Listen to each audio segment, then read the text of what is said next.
Licenciada Olga Sánchez. Muchas gracias, presidente. Muchas gracias, presidente. Me gustaría que cargaran ya las láminas, por favorcito. Bueno, muy buenos días a todas, a todos ustedes. Efectivamente, las reformas a la Constitución aprobadas en estos 100 días de gobierno y planteadas desde el Plan Nacional de Paz y Seguridad son la creación de la Guardia Nacional, la extinción de dominio, la prisión preventiva oficiosa para delitos graves. El objetivo era ajustar el marco jurídico a las nuevas realidades y circunstancias de seguridad en el país, garantizar la seguridad y bienestar de todas y todos los ciudadanos.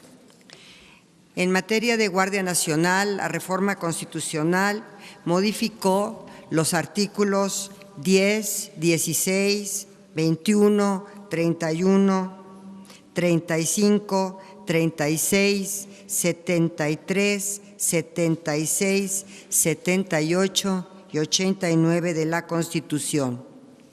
El objetivo de la creación de esta Guardia Nacional fue reformular el concepto constitucional de Guardia Nacional como la institución y que entraña también la Policía Federal, que va a ser la responsable de las tareas de seguridad pública en nuestro país. Absorbe esta Policía Federal dentro de la Guardia Nacional, así como la Policía Militar y la Policía Naval.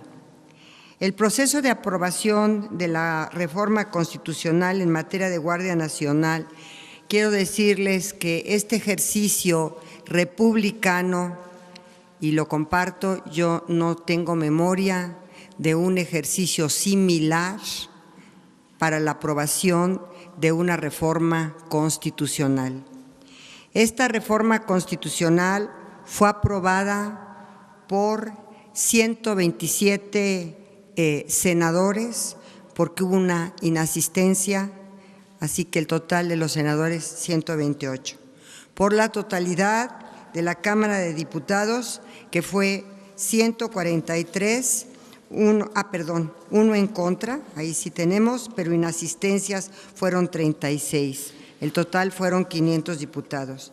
Y en la totalidad de los congresos locales, las 32 entidades federativas, y después de que se aprobó en la última, que fue el estado de Yucatán, se va a hacer la correspondiente declaratoria de reforma constitucional con la totalidad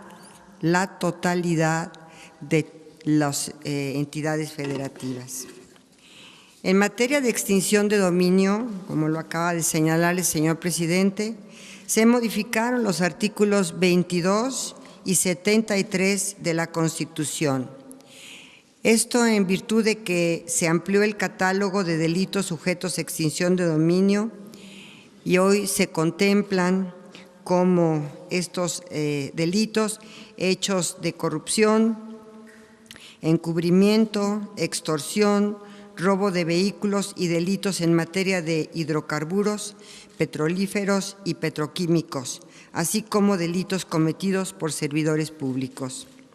El objetivo de esta reforma de extinción de dominio es optimizar los procedimientos judiciales y administrativos en la materia, crear un instituto para la administración de los bienes obtenidos por este proceso y el tercero, mandata la creación de una ley nacional de extinción de dominio, la cual deberá prever que el uso final de los bienes obtenidos por medio de la extinción de dominio se deberá destinar primero a la reparación del daño a la víctima, segundo, a implementar programas de bienestar y tercero, para financiar los programas de seguridad. Ya en este momento tenemos los suficientes estados, entidades federativas que aprobaron dicha reforma de extinción de dominio para poder hacer la declaratoria correspondiente. Y finalmente, la prisión preventiva oficiosa para delitos graves. En esta reforma constitucional se modificó el artículo 19 para ampliar el catálogo de delitos en los cuales todo juez deberá, y subrayo, deberá ordenar la prisión preventiva. Estos delitos son el delito de hechos de corrupción, el robo de hidrocarburos, los delitos electorales, como acaba de señalar el señor presidente, y también añadieron algunos otros el mismo Congreso Federal, que fue el abuso sexual contra menores, el feminicidio, la desaparición forzada, el robo a casa habitación, el robo a transporte de carga y la aportación de armas de fuego y explosivos de uso exclusivo del Ejército. Estos últimos fueron añadidos por el Congreso Federal y por, obviamente, el constituyente permanente, porque ya ha sido aprobado por más de 17 de las entidades federativas. Ahora también vamos a tener la obligación constitucional de expedir las leyes secundarias en relación a estas reformas. Y estas reformas que mandata la Constitución son las siguientes. En materia de Guardia Nacional tenemos 4. Una nueva ley de Guardia Nacional, una nueva ley nacional de uso de la fuerza, una nueva ley nacional de registro de detenciones. Y tenemos también la reforma o las reformas a la Ley General del Sistema Nacional de Seguridad Pública. Por supuesto, habrá otras leyes que deberán revisarse para contar con una coherencia y armonización legislativa correspondiente. En materia de extinción de dominio, será también objeto de esta o como consecuencia de esta reforma constitucional la Ley Nacional de Extinción de Dominio y reformas a la Ley Federal para la administración y enajenación de bienes del sector público. Y por último, para esta reforma constitucional de prisión preventiva oficiosa para delitos graves, por supuesto que tendremos que reformar el Código Nacional de Procedimientos Penales. Es cuanto, señor presidente.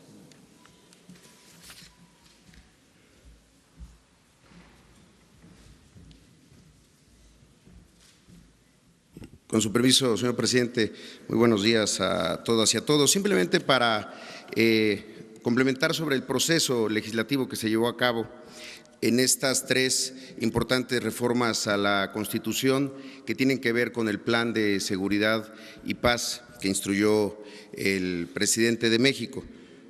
Se decía antes que nadie quería ver cómo se hacen ni las salchichas ni las leyes. Ahora ya no, porque este fue un proceso distinto. Primero, con un principio de parlamento abierto, se escucharon a lo mismo especialistas que a gobernadores, presidentes municipales, académicos, gente que ha estado vinculado, desde luego los funcionarios que estuvieron ahí en las cámaras, tanto el general secretario, el almirante secretario, el secretario de Seguridad Pública, y en todo momento lo que privó fue esta intención de dar una respuesta a los mexicanos respecto al tema de la seguridad. Principalmente con el tema de Guardia Nacional, como ya lo ha señalado la secretaria Olga Sánchez Cordero, no se tiene registro de una reforma que haya tenido el aval de la totalidad de los congresos locales. Este número de 985 votos de legisladores, lo mismo federales que locales de todo el país, y con solamente 5 en contra. Adicionalmente, un dato que resulta interesante es que a pesar de que la reforma constitucional en materia de Guardia Nacional en 6 días había alcanzado la mitad más 1 de los congresos locales, número suficiente para poderla hacer la declaratoria, la determinación y en coordinación con el legislativo fue esperar a que todos se pudieran pronunciar, y lo hicieron de manera unánime. Desde luego es la primera reforma constitucional que tiene el aval de 32 congresos por un hecho. Es la primera vez que el Congreso de la Ciudad de México puede votar respecto a reformas constitucionales. La primera fue en extinción extinción de dominio y la segunda en Guardia Nacional. Resulta de lo más relevante lo que sigue, y eso tiene que ver justamente con la creación de la normatividad secundaria. Las 3 leyes emanadas de la Guardia Nacional, la propia de la Guardia, la de uso de la fuerza y la Ley de Registro Nacional de Detenciones. Asimismo, la Ley de Extinción de Dominio. Es un mandato de la Constitución.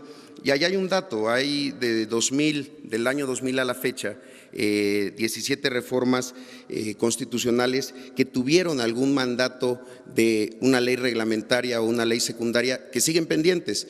Desde luego que este no será el caso, no hay aquí un espacio para la simulación y ahora viene ese proceso. Un proceso en el que los próximos semanas y en las 14 sesiones que le quedan a este periodo legislativo y a este año, al primer año de esta legislatura, pues serán muy intensas en las leyes secundarias.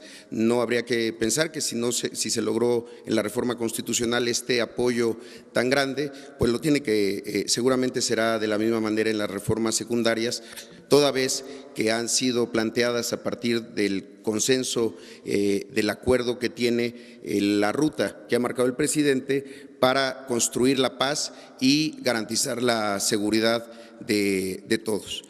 Por mi parte sería todo, señor presidente.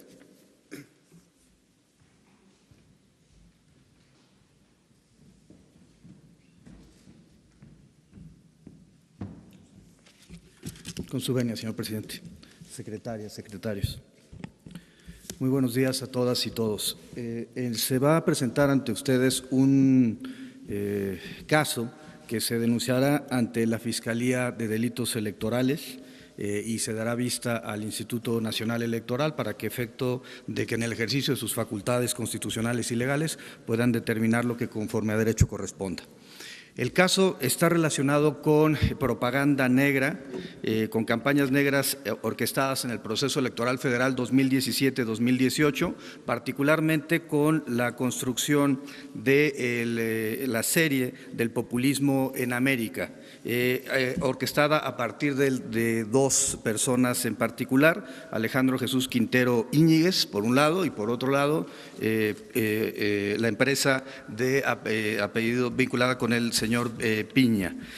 Quiero primero hacer un planteamiento primigenio. Las reformas constitucionales de 2007 y 2014 establecieron las bases de las características actuales del sistema electoral mexicano. Se reformó para ello el artículo 41 constitucional, entre otros, para señalar que los terceros no pueden contratar espacios en radio y televisión con fines electorales para beneficiar o perjudicar candidatos.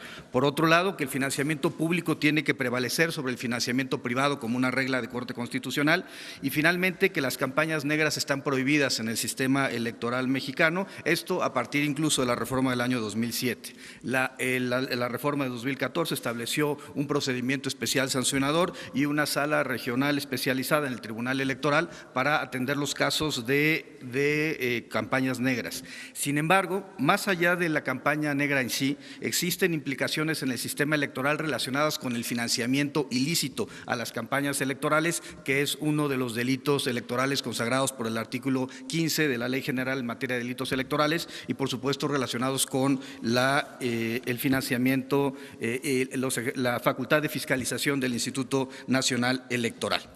En el ejercicio de los derechos constitucionales de presunción de inocencia, pero también de transparencia y rendición de cuentas, acceso a la información pública, se señala que la Unidad de Inteligencia Financiera trabaja a partir de 2 modelos. Uno, reactivo, que tiene que ver con la presentación de denuncias o la solicitud de información por parte de las autoridades del Estado mexicano, o 2, proactivo, a partir de la generación de los modelos de riesgo relacionados con la información que se recibe del sistema financiero y del sistema no financiero. En ese sentido, se ha desarrollado modelos de riesgo para atender temas vinculados con robo de hidrocarburos, temas relacionados con trata de personas y con financiamiento ilícito a las campañas electorales, del cual emanó este proyecto.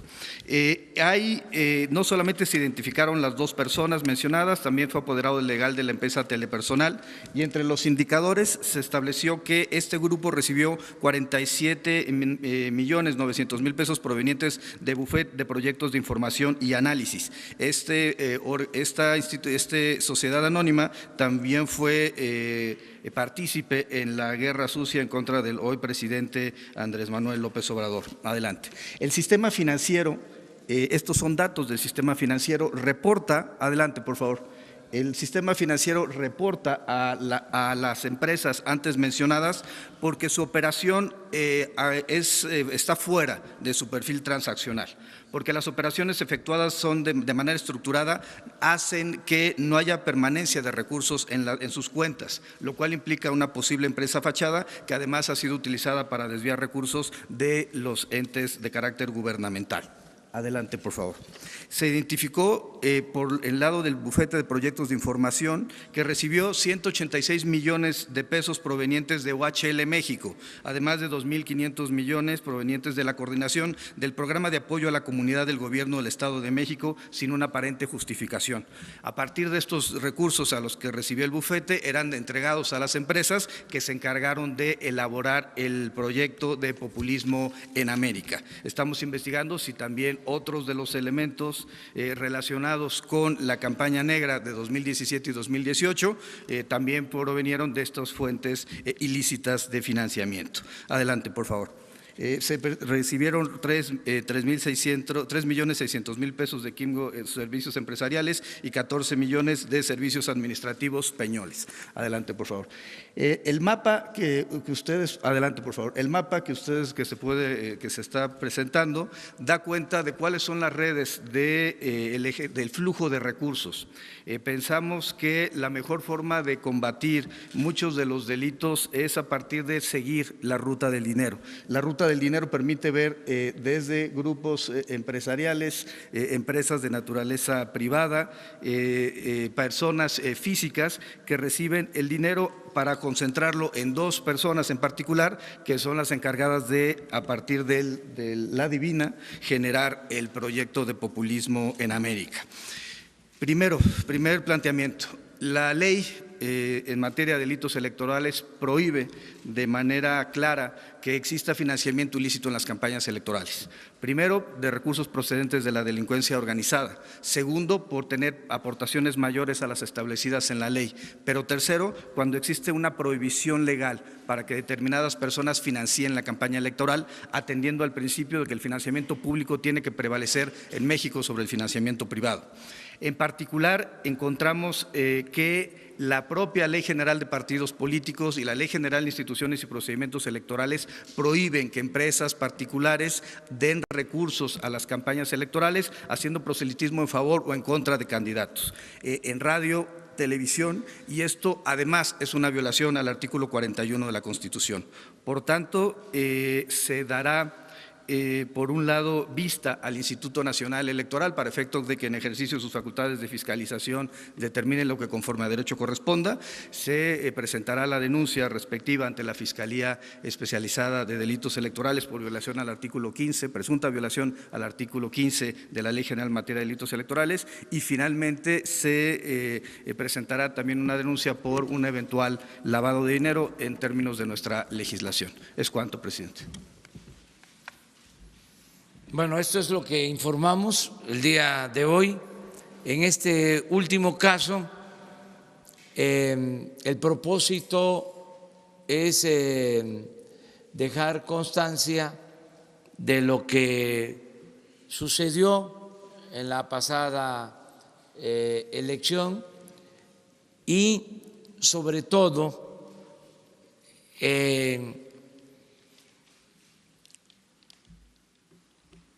exponer con claridad de que con la nueva legislación que se está aprobando, el hecho de que es delito grave el fraude electoral, ya implicados en estos casos, una vez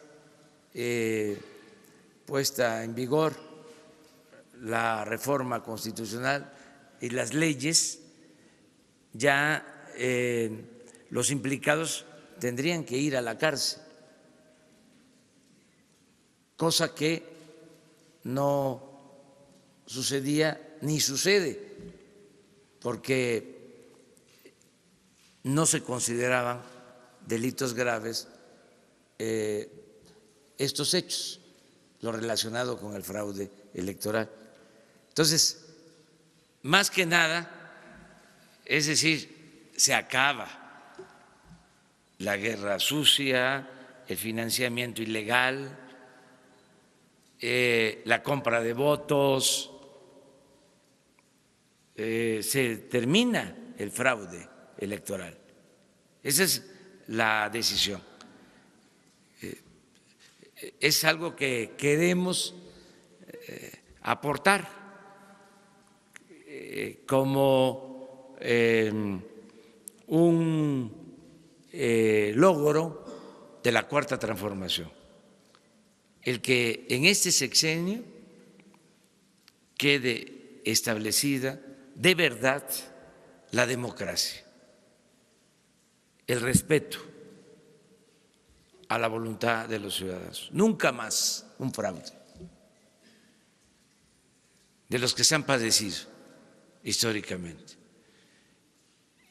Entonces, es lo mismo que lo del robo de combustible. Ya el que sustraiga gasolina de una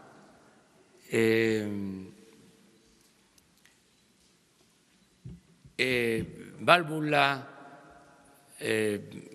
clandestina, el que robe combustible, sea una pipa o 20 litros, que eso es lo que quiero también subrayar, va a ir a la cárcel y no va a tener derecho a fianza. Entonces, es decirle a la gente que ya no se va a poder liberar fácilmente a un familiar que haya sido obligado por las circunstancias de cualquier tipo a robarse 20 litros de gasolina, que no va a tener derecho a fianza, no va a poder salir. Entonces, que todo esto se tome en cuenta para que se piense lo mismo con los mapaches electorales, porque antes podían actuar con libertad, con impunidad, los protegía la policía, llevaban a cabo operativos con el respaldo del gobierno, con el apoyo, repito, de la policía.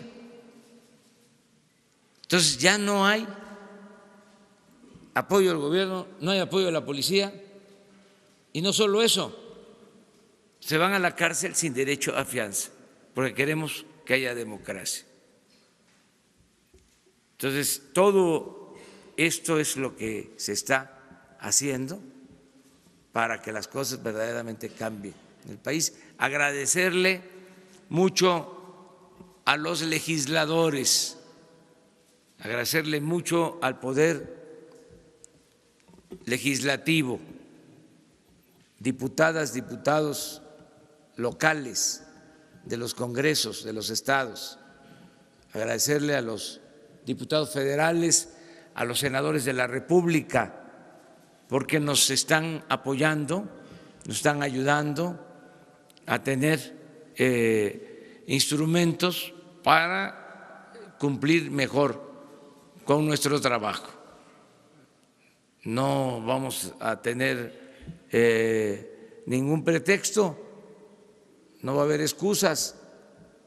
Ahora con la Guardia Nacional vamos a tener más elementos, va a haber más presencia en el territorio para garantizar la paz y la tranquilidad de los mexicanos. Entonces, celebro eso y agradezco el apoyo del Poder Legislativo. Empezamos. Vamos atrás, hasta la última, allá. Muchas gracias, presidente. Eric Pinto, de Capital 21. Yo quisiera preguntarle, saliéndome un poquito de tema de lo que está informando hoy, respecto al tema de las estancias infantiles.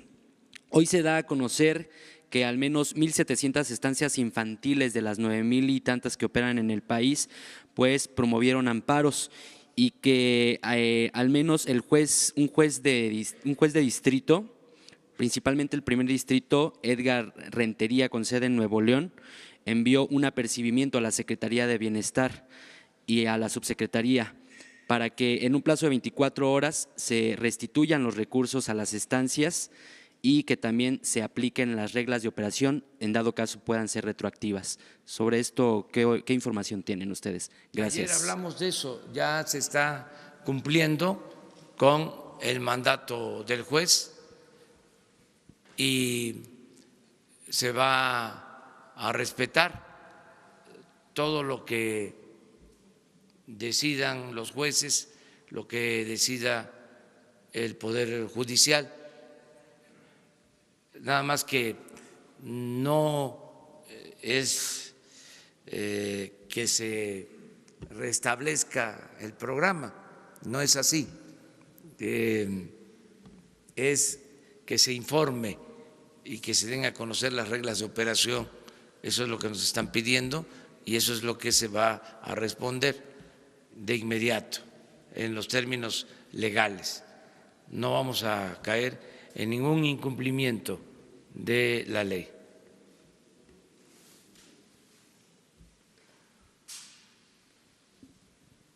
Gracias al presidente Tapoltiro a la Cámara. Buenos días, Daniel Rosas, de Grupo Radio Centro. Presidente, sobre esto que informan, sobre este caso de campaña negra que nos presentan el día de hoy, quiero preguntarles si, o que quede claro para la gente, si una vez que se presente esta denuncia y todavía es que no se ha dado todavía la reforma que nos están planteando el día de hoy, si podría haber o qué efectos podría haber para estas personas a las que se les va a denunciar o sencillamente se está quedando como el ejemplo de lo que ya no se debe hacer, por un lado, y por el otro lado a la Secretaria de Gobernación. Cuando era ministra licenciada Sánchez, alguna vez tuve esa oportunidad de platicar y me decía que la ley no debe aplicarse a rajatabla. Y en este caso le pregunto si el criterio sería el mismo, sobre todo por esto que agregaron los legisladores, que ya no nada más se limita al huachicol, a los delitos que ustedes pusieron, sino ahora meten, por ejemplo, el caso de robo a casa habitación. En automático una persona que a lo mejor por alguna necesidad tenga que robar ya tendría que ir a la cárcel y entonces ya no tendría derecho a fianza. ¿Sería este mismo criterio de no aplicar la ley a rajatabla? Muchísimas gracias. Sí, primero, Santiago puede explicar. Mire, le pedí a Santiago Nieto que hiciera esta exposición por dos razones. Una, porque está iniciando el funcionamiento de la Fiscalía Electoral y es dar a conocer que ya existe un fiscal electoral.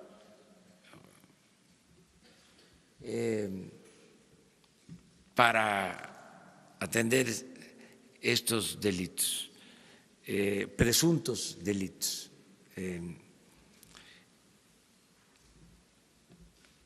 Ortiz Pinchetti es el fiscal electoral, José Agustín Ortiz Pinchetti, que es un hombre recto, que lo conozco, va a actuar con independencia porque pertenece a la Fiscalía General y la Fiscalía General es autónoma, la dirige el licenciado Alejandro Gertz Manero, pero dentro de la Fiscalía General, la Fiscalía para atender delitos electorales está a cargo de José Agustín Ortiz Pinchetti. También para que se sepa que ya existe el fiscal para este asunto. Lo otro por lo que quisimos dar a conocer este caso es también para hacerle un reconocimiento a Santiago Nieto, que por hacer una denuncia en su tiempo fue cesado. Entonces eso es una reivindicación pública. Por eso le pedí que estuviera aquí. Acerca de si procede o no procede o si es nada más un asunto testimonial, sí existe, desde luego, sanción. Si se demuestran, ¿no?, se prueban que son ciertos los hechos, que eso es la autoridad competente la que lo va a decidir. Nada más que son sanciones leves, que causan risa. Por eso ahora se toma la decisión de que delito grave el fraude electoral.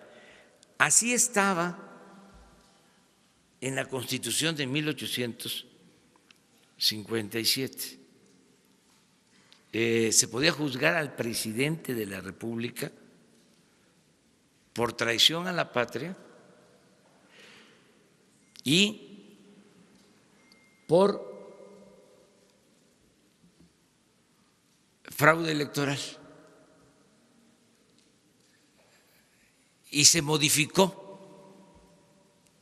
en la Constitución del 17.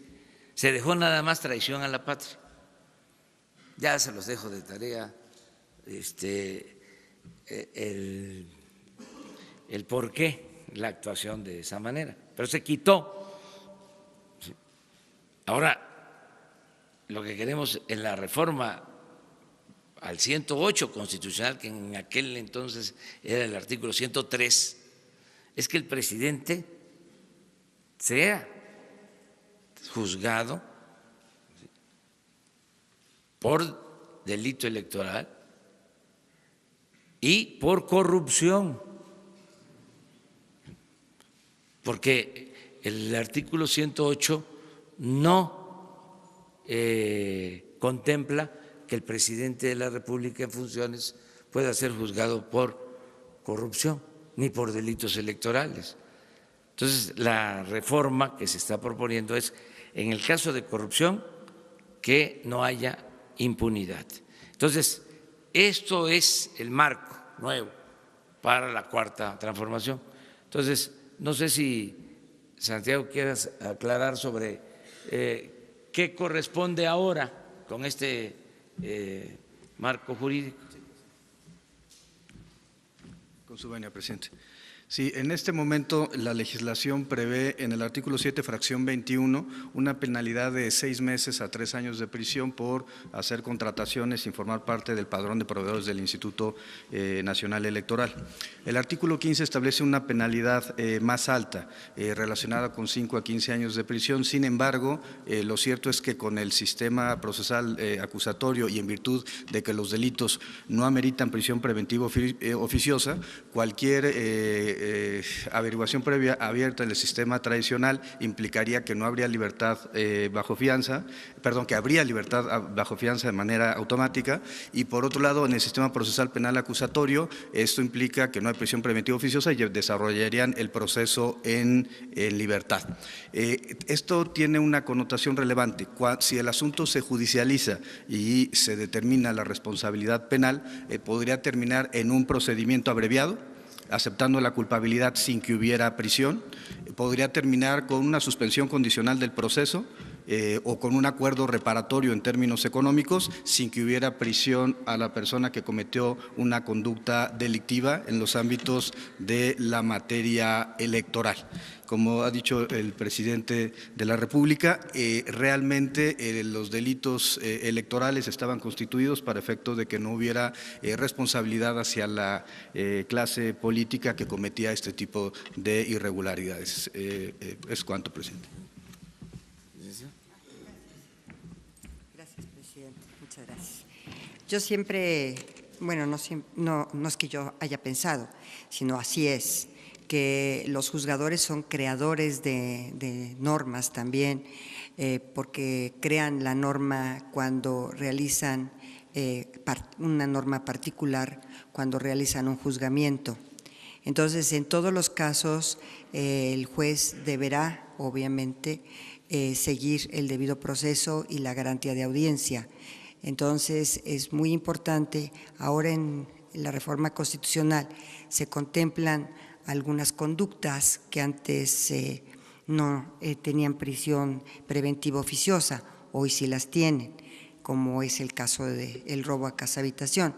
Si a mí me preguntan si yo lo hubiera llevado a nivel constitucional el robo a casa habitación, probablemente yo no hubiera sido de las personas que estaría a favor de que esta conducta se elevara a rango constitucional. Sin embargo, el Congreso y el constituyente permanente así lo consideró. Por otra parte, en cada uno de los casos, y yo te podría decir y adelantar, en cada uno de los casos hay una ponderación de derechos por parte del juez. Por supuesto que la ley no se puede aplicar a rajatabla, hay casos concretos, hay todo un sistema probatorio, hay un debido proceso, hay garantías de audiencia, y tomándote en consideración todo esto, el acervo probatorio y todo, tiene que resolver el juez, y siempre respetando los derechos humanos por encima de cualquier situación, porque así lo mandata la propia Constitución. Gracias. Seguimos atrás.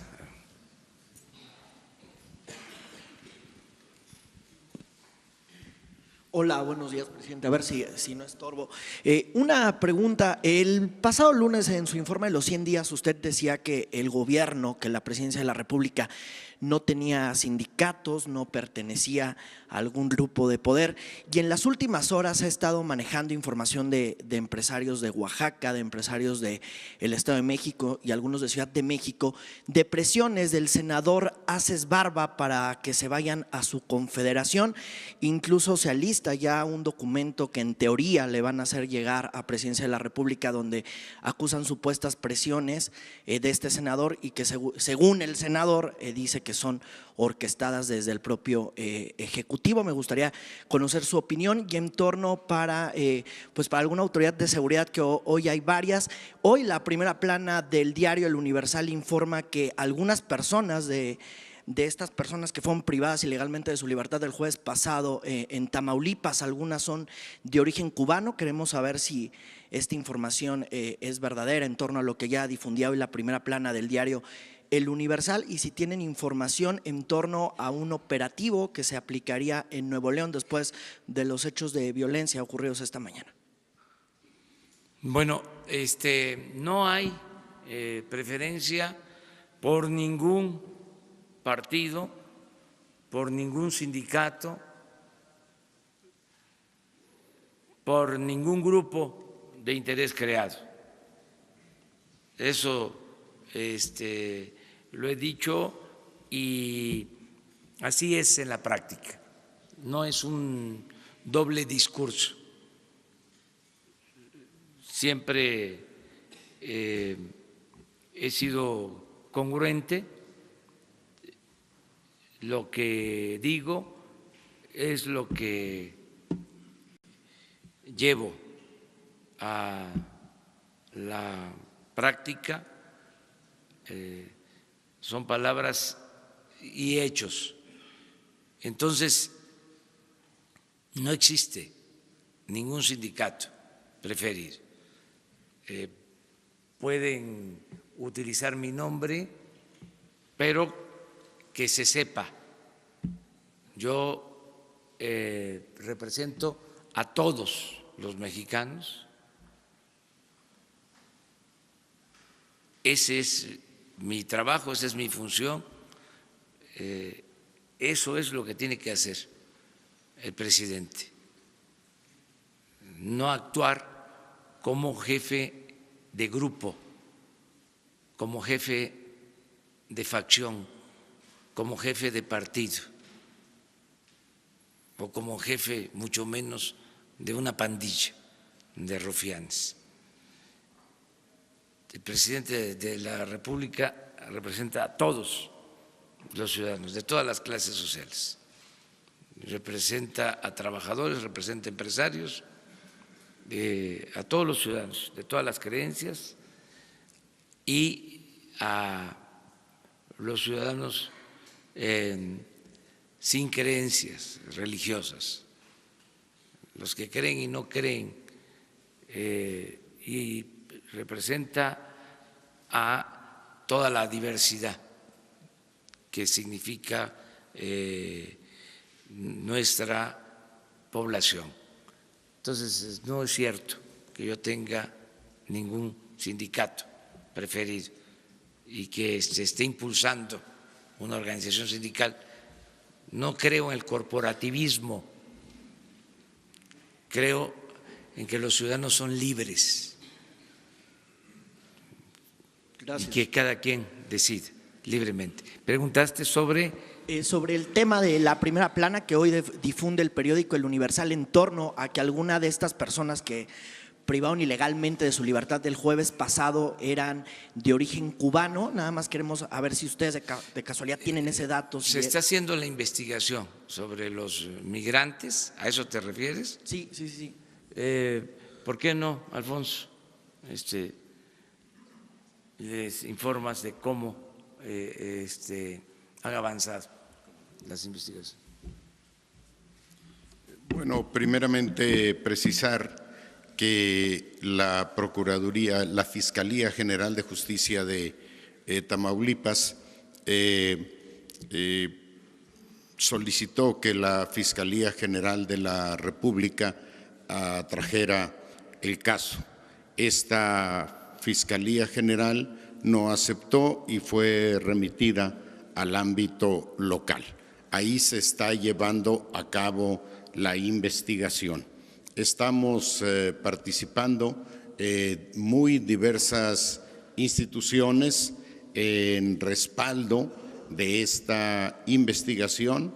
Está participando Sedena, la Policía Federal, de manera destacada, sumados con las autoridades locales. El día de ayer se encontraron a dos grupos no vinculados con los que iban en el transporte que fueron denunciados en días pasados como desaparecidos. Sí se encontró a un grupo de 74 migrantes de diversa nacionalidad y a otro grupo también de migrantes, 71 personas, entre ellos varios niños localizados por la Policía Federal.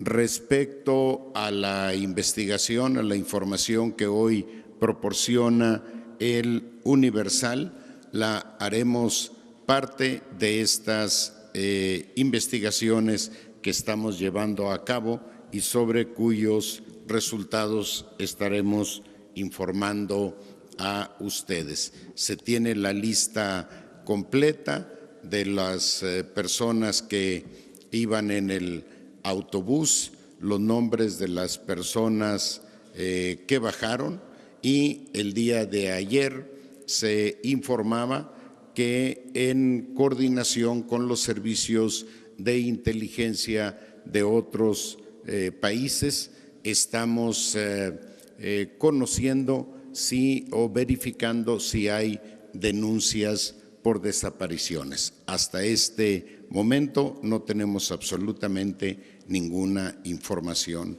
en ese sentido. Gracias, presidente. Mire, para complementar, porque hay preocupación, como es natural, por el caso de los migrantes, le voy a pedir al general secretario también que les informe sobre lo que se está haciendo en coordinación con otras dependencias. Es un trabajo que está coordinando la Secretaría de Seguridad Pública, Alfonso Durazo, y participan otras dependencias. Está ayudando Gobernación, en particular Migración, Marina, el Ejército. Se está haciendo una búsqueda de migrantes, recogiendo información sobre el paso del camión en retenes. Ya se tienen bastantes elementos y ya están en el terreno llevando a cabo un operativo de búsqueda. Pero sí sería importante que el general Sandoval les explicara lo que se hizo el día de ayer.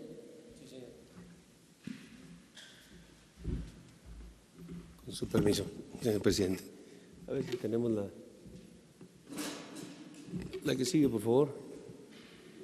Esta es una actividad que en reconocimiento que estaba haciendo nuestro personal en el área ahí de Altamira, Tamaulipas.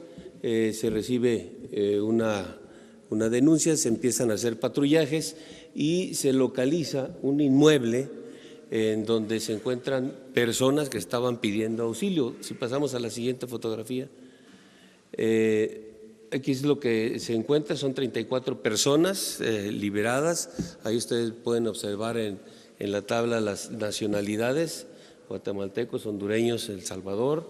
También había armas largas, cargadores, cartuchos, vehículos cisterna. También esta gente que tenía retenida a estos indocumentados, de alguna forma estaban dedicadas también al robo de combustible. Se aseguró un remolque cisterna con 6,000 litros de hidrocarburo. Aquí enseguida tenemos las imágenes, por favor. Ese es el área donde se localizaron, la casa donde estaban los indocumentados que fueron liberados. El que sigue, por favor, el armamento, vehículos, la cisterna que fue asegurada. Creo que es la que sigue. Son parte de las acciones que se están haciendo de manera conjunta en el estado de Tamaulipas en relación con los migrantes, ¿no? Es una operación en donde entramos nosotros, como ya bien se dijo, Sedena, las procuradurías, la comisión de búsqueda. Todos estamos en esta parte atendiendo todo y bueno, se están descubriendo estas actividades. Si gusta, presentamos lo de la carretera. A ver si tenemos las otras imágenes donde estaban en el puesto de control. Sí. Las siguientes láminas que van a ver ustedes es un puesto militar de seguridad que tenemos establecido en la carretera por donde circuló el autobús. Ese es el puesto militar de seguridad de La Coma. Este queda antes de llegar a ese punto donde fue detenido el autobús y fueron bajados los indocumentados. Aquí, como pueden ver, está al lado izquierdo de la fotografía la carretera y todos los vehículos, tanto trailers, autobuses o vehículos de uso normal, pasan a revisión. No hay manera de que ningún vehículo pueda pues sustraerse de pasar ahí a que lo revisemos. La siguiente. Aquí este es el registro, desafortunadamente no se ve bien, pero aquí tenemos una línea de lo que establece esa bitácora que tiene nuestro personal y ahí podemos ver la hora en que arribó el autobús, el nombre del conductor, número económico, las placas, la línea de dónde venía el autobús, la cantidad de pasajeros. La que sigue, por favor. Ese es el autobús, la foto del lado izquierdo es el autobús. A las 11:14, ahí está el arribo al puesto militar de seguridad, al área de revisión de autobuses. Esta es la manera en cómo se estacionan ahí, bajan las maletas, los mismos pasajeros bajan su maleta, son pasados por rayos X y posteriormente se vuelve a cargar el autobús. Aquí en este punto, la siguiente, perdón, si le pueden regresar. En ese video, en el del lado izquierdo, en esa foto del lado izquierdo, que es una foto tomada de un video, ahí se observa perfectamente que no iba acompañado con ninguna patrulla, ni en la parte de adelante ni en la parte de atrás. El autobús llegó solo ahí en su movimiento normal hacia Reynosa. No pasó por el puesto militar de seguridad ninguna patrulla de ninguna corporación. Si lo hubiera hecho, tendría que haber pasado por ahí, en la de autos, en la de autobús, en la de carga. No hay ningún registro de ninguna patrulla acompañando el vehículo. La que sigue, por favor. Aquí son las actividades que hacen. Nuestro personal revisan a cada uno de los pasajeros. No se encontró que en las identificaciones que verificaron llevaran o tuvieran otra nacionalidad, probablemente llevaban identificaciones falsas como mexicanos y que fue estuvo imposibilitado nuestro personal de poder identificar desde ahí. Estos puestos militares de seguridad tienen el apoyo de personal de migración para cuando se detecta personal indocumentado, se les hace el conocimiento a migración y ellos hacen el procedimiento. En este caso no había, pero tampoco fue detectado. También estos autobuses son pasados por rayos X para verificar si en alguna parte del autobús llevan alguna cosa ilícita, cosa que no sucedió. Todo lo que pasó en la revisión de alguna manera fue normal, tanto a los pasajeros como al autobús, y se dejó continuar el movimiento del mismo. Adelante, por favor. Eso es lo que ya di de información. Creo que es todo. Gracias, señor presidente. Hasta atrás. Hola, soy Emily Green con Vice.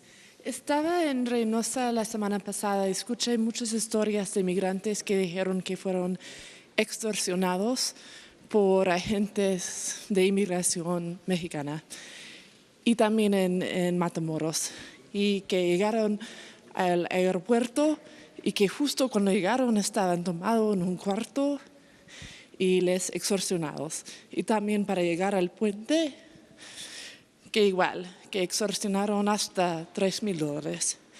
Y quisiera saber qué están haciendo para enfrentar esta corrupción. Se está limpiando de corrupción todo el sistema migratorio. aduanas, esto que ya comenzó desde el Palacio Nacional, de acabar con la corrupción de arriba hacia abajo, es un proceso que se está llevando a cabo en todas las áreas de gobierno. Hay inclusive denuncias presentadas contra agentes de migración por extorsión y podemos darlas a conocer, pero me gustaría que la licenciada Olga Sánchez, que es la secretaria de Gobernación encargada del área de migración, le explicara sobre lo que estamos haciendo. Sin duda, el Instituto Nacional de Migración era una de las instituciones que estaba más penetrada de corrupción. Estamos renovando prácticamente a todo el personal y desde luego ya hemos presentado algunas denuncias penales de agentes migratorios que extorsionaban a las personas que intentaban ingresar a nuestro país. Así que el proceso está en marcha, pero sin duda alguna lleva tiempo, porque era tanta la corrupción y son tantos los agentes que estamos renovando y todo el personal que estamos renovando que todavía vamos a tardar un poquito más de tiempo. Tenemos conocimiento de esta extorsión que acaba de señalar la compañera periodista, la tenemos muy clara, vamos a presentar las denuncias correspondientes. Hemos presentado algunas denuncias aquí en la Ciudad de México, de agentes migratorios de la Ciudad de México, que probamos que estaban extorsionando y vamos a ir limpiando el instituto. No lo podemos hacer de la noche a la mañana, pero tenemos ya varias renovaciones de personal constantemente que estamos llevando a cabo. Pero efectivamente era una de las instituciones, yo creo que más corruptas o de las más corruptas de nuestro país. Gracias. Tenemos en este momento 3 o 4 denuncias ya presentadas, pero vamos a seguir presentando este caso que acaba de señalar la compañera, efectivamente, y ya estamos haciendo las investigaciones y vamos a presentar las denuncias correspondientes. ¿Qué porcentaje se está renovando de la institución, secretario? La gran mayoría, la gran mayoría. ¿Y en qué medios? En todo lo que son, sobre todo los puertos de entrada. Uno de los principales, desde luego, fue Cancún, en donde ya estamos renovando prácticamente todo el personal, Chetumal, la Ciudad de México, después vamos a continuar con Guadalajara, el norte. Es que es enorme el instituto y de verdad el propósito es firme para poder ir renovando a todo el personal. Tenemos problemas, por ejemplo, con el personal de base y que está sindicalizado, muchos de ellos, pero aún así estamos tratando de ver cuál es su conducta y, en fin, tratando de resolver el problema de la corrupción en el instituto, que es enorme. Tenemos un gran comisionado, ustedes conocen, es el doctor Tonatiuh Guillén, creo que es una de las gentes más calificadas en materia de migración que se tiene, y así que él está con todo su equipo tratando de hacer lo mejor posible y lo más rápido posible para poder erradicar la corrupción en este instituto. Gracias. Miren, esta es una buena pregunta y es un buen ejemplo. El gobierno estaba lleno, sigue estando todavía, desgraciadamente, de prácticas corruptas. Esto viene de tiempo atrás. Casi se podría decir que neoliberalismo es sinónimo de robo, de corrupción. El gobierno se contaminó por completo de prácticas de corrupción. Entonces estamos limpiando. Nos va a llevar tiempo, pero vamos a acabar con la corrupción, con el apoyo de todos. Por eso se está ajustando el marco legal, por eso estamos hablando con el Poder Judicial, respetando la autonomía del Poder Judicial, pero al mismo tiempo pidiendo que trabajemos juntos para que no se permita la impunidad, que los jueces actúen con rectitud, que no sean corruptos. Y en aduanas, en migración, en todas las oficinas públicas, cero corrupción, cero impunidad.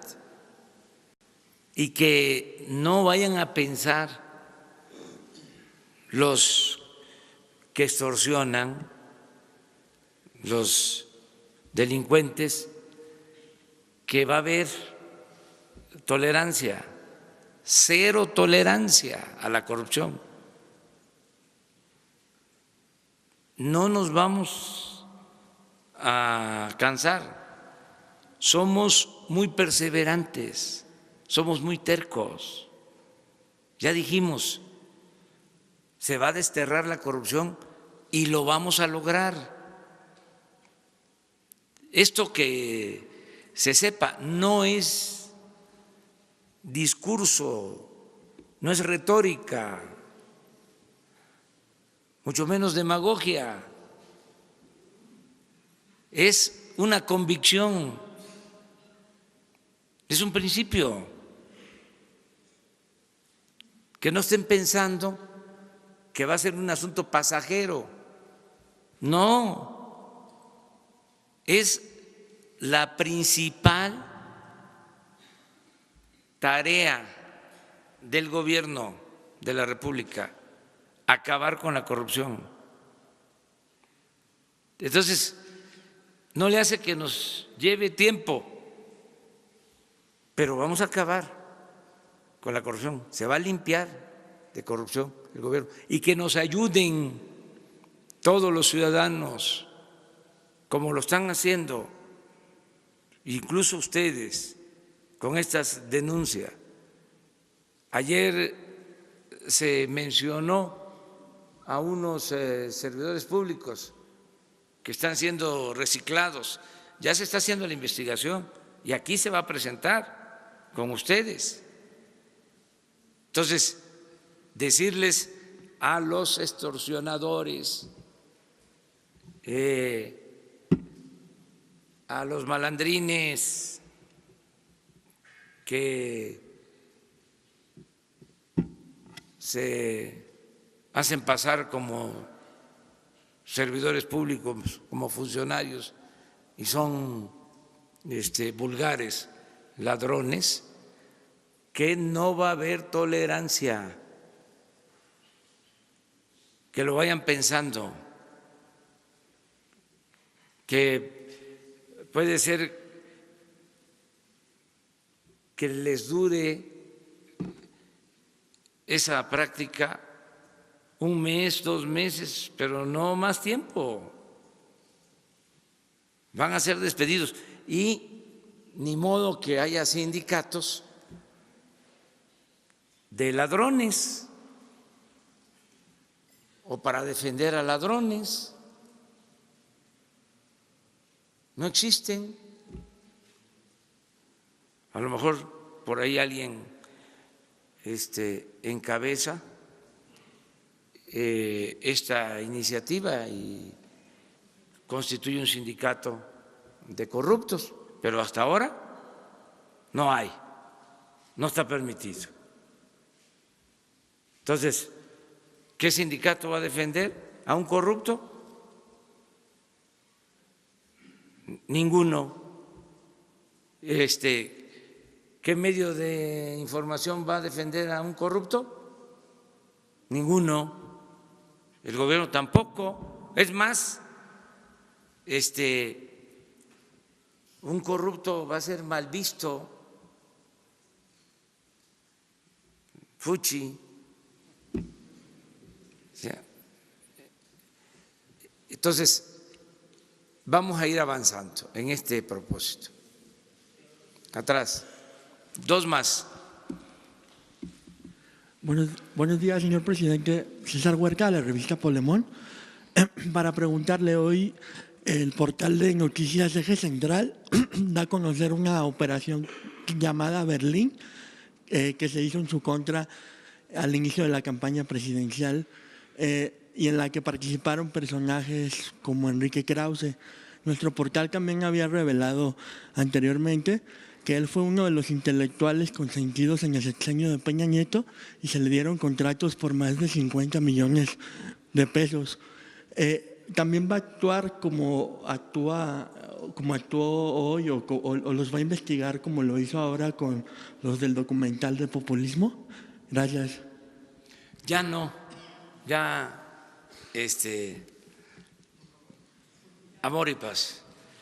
No, esto la verdad que ni siquiera es porque se trate de un agravio a nosotros, no es venganza, es ponerlo de ejemplo, porque ilustra hacia adelante, pero no es el propósito para nada vengarnos y invitar nada más a que todos respetemos la legalidad, que todos apostemos a la democracia, que actuemos con honestidad, aportarnos bien todos. Y no hay ningún problema, no tenemos nosotros enemigos ni queremos tenerlos. Antes teníamos adversarios. Ahora sí hay una polémica que es así, la voy a mantener y ofrezco disculpas por adelantado, la de los conservadores, porque esa sí es interesante.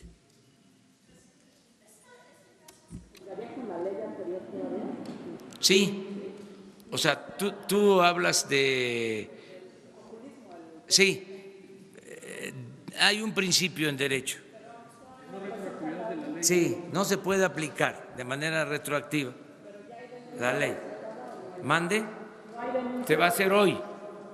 Hoy se presenta, pero no podría aplicarse la reforma de manera retroactiva. No, pero como también lo hacemos porque me lo presentó la Coordinación de Inteligencia Financiera y ya quedamos aquí que todo lo que me informan, sí, yo lo tengo que turnar a la autoridad correspondiente para que no termine como encubridor. Entonces ya saben todos los servidores públicos, el que me lleva un expediente, imagínense que me lleven un expediente sobre esto. Le digo, no, ya, déjalo ahí. Se queda el funcionario, el servidor. ¿Por qué? No quiso el presidente. ¿Por qué el presidente está diciendo de que no quiere que haya corrupción? Y si le estoy presentando pruebas de que podría configurarse un delito de corrupción y me dice que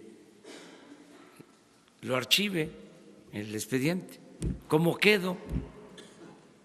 Entonces, no fue ese el propósito, desde luego, de Santiago, pero me lleva el documento. Pues vamos a darlo a conocer. ¿Se acuerdan que ayer se trató el tema?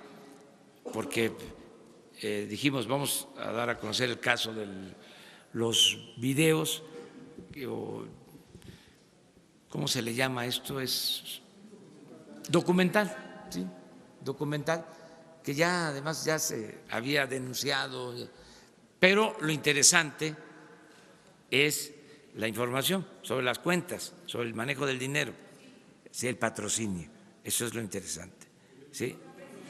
En el caso de Ayotzinapa, ya la Comisión Nacional de Derechos Humanos emitió una recomendación y también se sabe por una investigación periodística que había un integrante del ejército mexicano dentro de las personas desaparecidas. Era el único militar. Y si usted ya como presidente, ¿cuándo se enteró de esto y quién le enteró? La investigación la lleva Alejandro Encinas. Se está trabajando en conocer toda la verdad sobre Ayotzinapa. Es un compromiso que tenemos. Yo le voy a pedir a Alejandro que les informe cómo va la investigación sobre todo el tema. ¿Quién dio la orden de que no se diera a conocer que había un militar en estas desapariciones? No tengo información sobre eso, sobre quién dio la orden. De que no se diera a conocer que había dentro de los desaparecidos un militar. De parte de nosotros no. ¿Fue en la administración pasada? Lo tendríamos que ver, lo tendríamos que ver. ¿Fue el único militar o había más? No sabemos. Hoy apareció la nota en un periódico. Ayer. Hoy o ayer. Ayer. Sí. Entonces vamos a verlo y les vamos a informar mañana o pasado. La Secretaría de la Defensa Nacional también tiene una investigación paralela sobre esto, sobre su integrante. Básicamente es lo que está haciendo la comisión que se constituyó con este propósito. Entonces, mejor le pedimos a Alejandro Encinas que nos informe cómo va la investigación. Y finalmente, en otro tema, hoy Excelsior saca una información de que el Auditor Superior de la Federación denuncia que los gobernadores están buscando en los estados pues auditores a modo. Esto tiene que ver mucho con la corrupción. ¿Cuál es el mensaje que usted le envía a los gobernadores del país justamente para que coadyuven en esta responsabilidad constitucional que es combatir la corrupción y evitar la impunidad? Gracias por su respuesta. Están ayudando en casi todos los casos para no ser tan estricto, ¿no? Pero creo que hay un ambiente nuevo para que todo mundo ayude a que no se permita la corrupción. Y esto tiene que ver con regidores, presidentes municipales, gobernadores, o sea, ya no se debe de permitir la corrupción, ni en el Poder Ejecutivo, ni en el Poder Legislativo, ni en el Poder Judicial. No hay tolerancia para la corrupción. Lo más importante es eso, que desde la presidencia no se permite ningún acto de corrupción, no se tolera ningún acto de corrupción. Y eso es muy importante. Luego, todo esto que estamos haciendo de ajustar el marco legal. Sí. Eso también importa. Y lo tercero, la participación de la sociedad, del pueblo, ¿sí?, en ayudar que todos actuemos como guardianes para no permitir la corrupción. O sea, porque antes se decía, a ver, pero los cómo, siempre, ¿no? Dice que va a terminar con la corrupción, a ver, los cómo. Primero es que haya la voluntad política, eso es lo primero. Si el presidente tolera la corrupción, pues no se logra nada. Segundo, pues tener un marco legal para castigar al corrupto. Vuelvo a repetir lo de ayer, una vergüenza que en 25 años, y aquí a lo mejor nos den una explicación, legisladores, funcionarios públicos, con todo respeto, colegios de abogados, con todo respeto, medios de comunicación. ¿Cómo? 25 años sin que se considerara delito grave la corrupción. ¿Pasó de noche? ¿Cómo fue que en aquel entonces sería extraordinaria la investigación? El 10 de enero, o un día de enero de 1994, se modifica el Código de Procedimientos Penales y se quitan como 6, 8 tipos de delitos relacionados con corrupción, o mejor dicho, dejan de considerarse graves, porque no es uno, quitaron como 6, 8, 10 vinculados, peculado y otros, cohecho. Sería muy bueno que se conocieran cuáles fueron esos delitos, quién hizo esa reforma, pero más, ¿qué pasó entonces? A lo mejor la gente, no la gente, a lo mejor ni los medios se dieron cuenta. A lo mejor no hay nada al día siguiente de esa aprobación. ¿Y cómo fue que en 25 años, y saben que no es que seamos nosotros expertos, es pura intuición? A mí algo me brincaba, no me cuadraba. ¿Cómo es esto? Y recientemente se empecé a hablar de que no era delito grave y todo, pero recientemente, hace un mes, le pedí a un abogado, oye, ayúdame, métete a investigar, y para que no te pierdas, por pura intuición, ve en este sexenio, del 88 al 94, ve ahí, sí, ubícate ahí, revisa ahí lo que pasó. Y cuando me habla, me dice, ya lo tengo.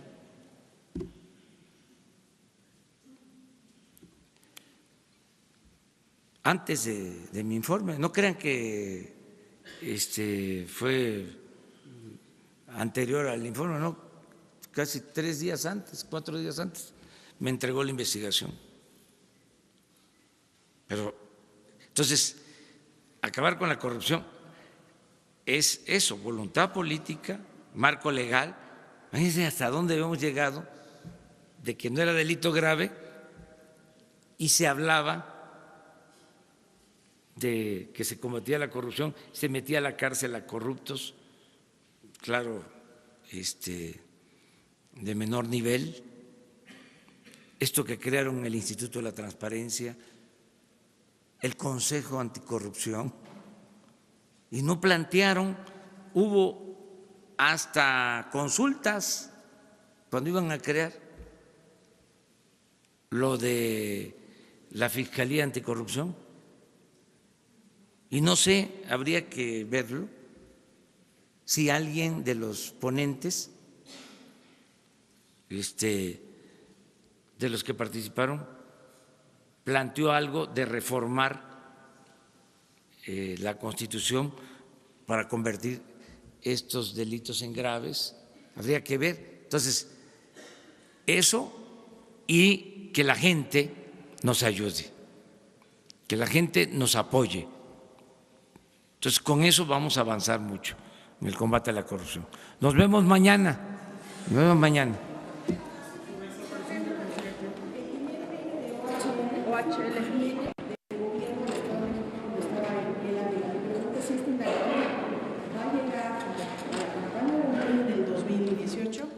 A ver, Santiago. Y también preguntarle a usted, presidente, usted en junio denunció que Alejandro Quintero estaba detrás de esta campaña, dijo que era el publicista de Peña Nieto. ¿Llegaría hasta allá la indagatoria? Con su venia, presidente.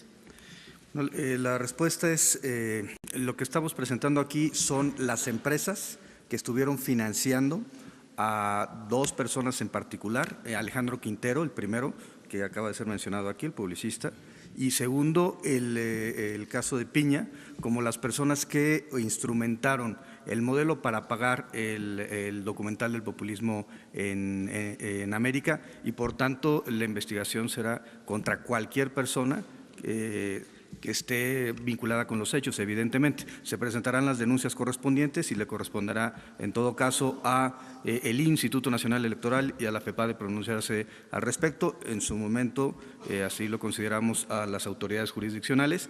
Y respecto a la Unidad de Inteligencia Financiera, en términos del Código Nacional de Procedimientos Penales, nos constituiremos como coadyuvantes del Ministerio Público en la investigación. ¿Usted llegó a tener…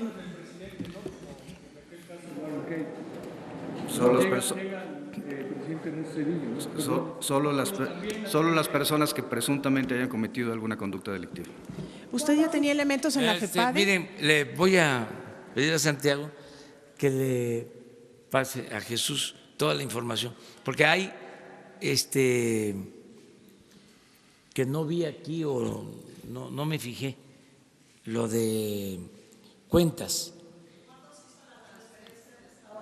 Eso que les informe bien, sí viene, creo, en el documento, viene a detalle, y porque hay cuentas de empresas, ¿sí?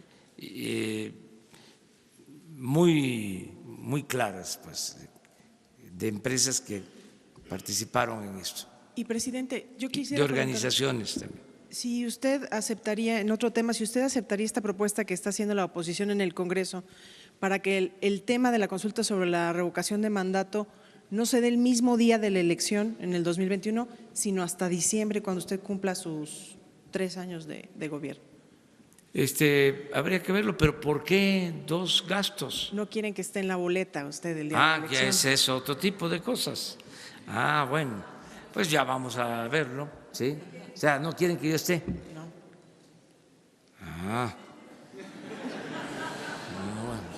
Bueno, déjamelo de tarea. Vamos a ver.